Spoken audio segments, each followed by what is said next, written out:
You're in the shower, the water is running, and you're winning an argument that never happened. Someone wronged you days ago, maybe years ago. And now, under the warm water, you finally deliver the perfect line, the one you wish you'd said in the moment. They go quiet. You win. You do this more than you'd admit, in the car, in line at the store, in the last minutes before sleep.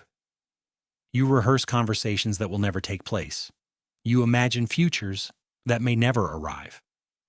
You replay moments that already ended and quietly rewrite them the way they should have gone. It feels like a glitch, a total waste. A private habit you'd be embarrassed to explain, but the real answer is far stranger. That voice in your head, spinning fake scenarios on an endless loop, is not broken. It might be the single most powerful thing your brain has ever learned to do. Start with a number. When your mind wanders off into imagined places, how often do you think that happens? A few times a day. Try again. In 2010, two Harvard researchers, Matthew Killingsworth and Daniel Gilbert, built an app that pinged thousands of people at random and asked whether their mind was on their activity or somewhere else. The answer stunned them.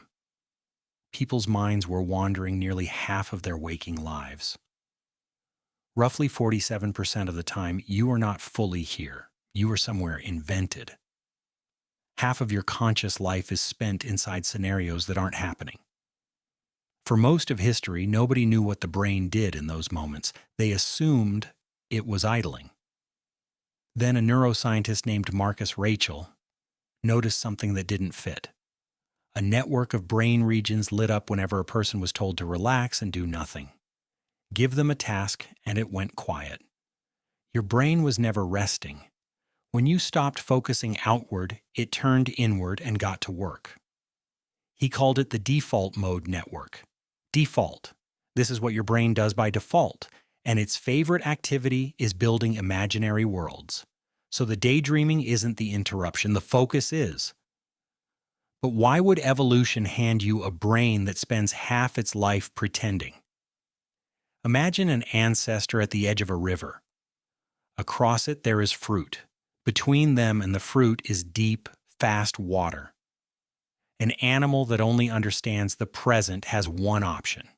Step in, maybe drown. But your ancestor could run the river in their head first.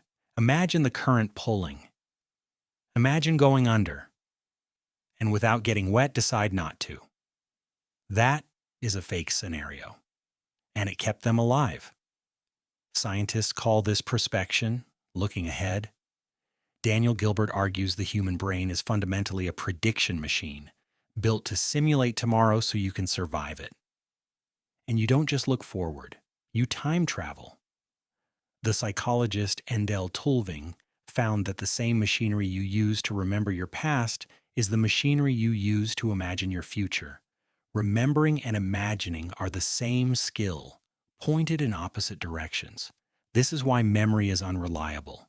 Your brain doesn't store the past like a video. It rebuilds it fresh every time from fragments. The revenge speech in the shower and the memory of your 10th birthday are built by the same hands. So when you rewrite that old argument, you aren't malfunctioning. You are exercising the ability that let your species plan hunts, avoid predators.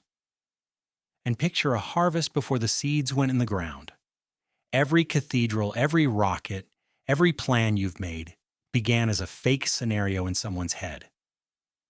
So why does it feel so bad? Here's the twist. That same study found something uncomfortable. The wandering mind was, on average, a less happy mind, even when the daydream was pleasant. Because a brain built to simulate danger will simulate it whether the danger is real or not. It will rehearse the argument you dread, the loss you can't bear. The same engine that pictures the safe crossing also pictures the drowning. Preparing you is its entire job, and it never once asks your permission. And for some, the simulation becomes a place to live. A psychologist named Eli Summer described maladaptive daydreaming.